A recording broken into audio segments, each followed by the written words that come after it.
আসসালামু আলাইকুম বন্ধুরা, আজ বানাবো নিরামিষ আলুর তরকারি। কোনো ঝামেলা ছাড়াই বাড়িতে মাত্র কিছু উপকরণ দিয়ে বানিয়ে নিন ঝটপট নিরামিষ আলুর দম। আমি এখানে দুটো বড় সাইজের আলু কিউব করে কেটে নিয়ে ধুয়ে নিয়েছি। এখানে নিয়েছি ধনিয়া পাতা কুচি, দুটো তেজপাতা, 3টে কাঁচামরিচ এবং দুটো টমেটো কেটে নিয়েছি, আর নিয়েছি আদা রসুনের পেস্ট, আর দুটো মিডিয়াম সাইজের পেঁয়াজ কুচি করে নিয়েছি। তো এবার মেন রেসিপিটা বানানো যাক।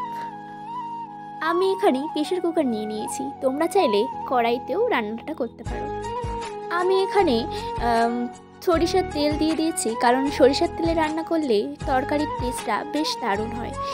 তো এখানে সরিষার তেলটা ভালোভাবে গরম হয়ে যাওয়ার পর কিউব করে কেটে রাখা আলুগুলো তেলের মধ্যে একটু ভেজে নেব। তো এখানে আলুগুলো দিয়ে দিচ্ছি তেলের মধ্যে। এবার একটু নাড়াচাড়া করে 5 মিনিট ধরে ভালোভাবে ভাজা করে নেব। এই সময় আমি এখানে সামান্য হলুদের গুঁড়া এবং সামান্য লবণের গুঁড়া দিয়ে 5 মিনিট ভালোভাবে ফ্রাই করে নেব।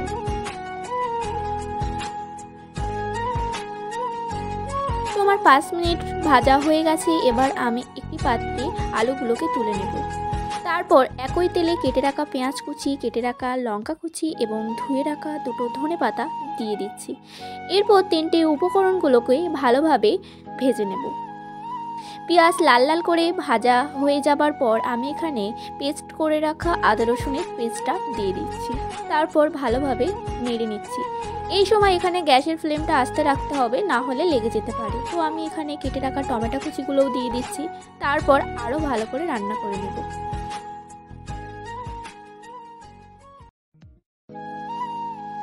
এরপর আমি ধনেপাতা কুচিগুলোও দিয়ে দিচ্ছি।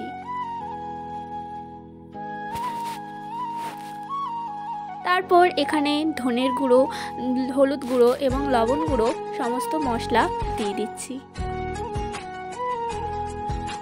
তারপর একসঙ্গে ভালো করে নেড়ে নিচ্ছি। এখানে মশলা কষানোর জন্য আমি এখানে সামান্য পরিমাণ জল অ্যাড করে তারপর আরও ভালো করে রান্না করে নেব।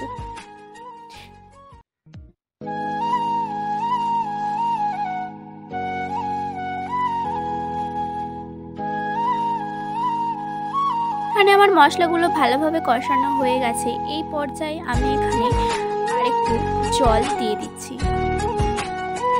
এরপর 5 মিনিট ভালোভাবে নেড়ে রান্না করে নেব।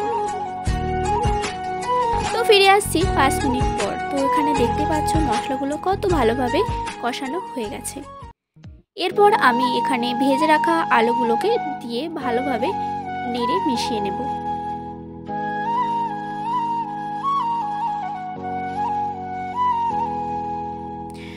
মশলা এবং আলুর সঙ্গে সমস্ত উপকরণগুলো ভালোভাবে নেড়ে মিশিয়ে নেব।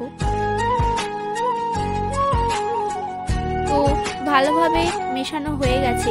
এই সময় আমি সামান্য পরিমাণ জল অ্যাড করে আলুর সঙ্গে মশলাগুলোকে আরেকটু ভালোভাবে কষিয়ে নেব।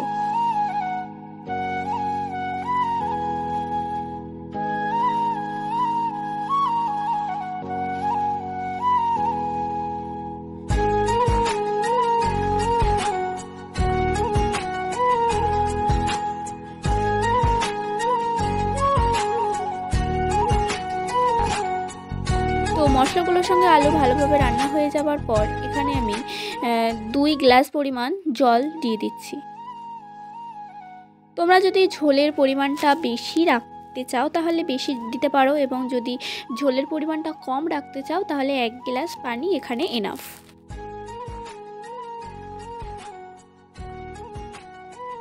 তো আমি এখানে ঝোল দিয়ে দিয়েছি, রান্নাটা হোক। তো ফিরে আসছি 5 মিনিট পর।